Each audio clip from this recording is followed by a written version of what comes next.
El cine aragonés vivirá su gran noche el próximo 29 de abril. Es la fecha en la que se otorgarán en Zaragoza los premios Simón, que podrán ver en directo aquí en Aragón TV. Hoy hemos conocido a los nominados y un nombre suena con fuerza, el de La novia, de Paula Ortiz.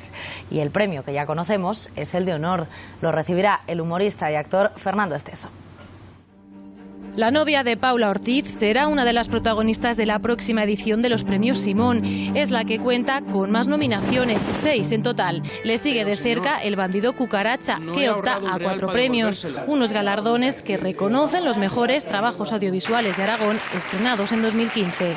Este año es público que el cine aragonés está teniendo más presencia, que hay unos cuantos largometrajes que han tenido bastante importancia y bueno, creemos que la representación está en nuestros premios. 70 trabajos compiten en 8 categorías, de ellos 7 han sido coproducidos por Aragón Televisión, de los que 4 están nominados a Mejor Película: La novia, El bandido cucaracha, Novatos y Bendita calamidad.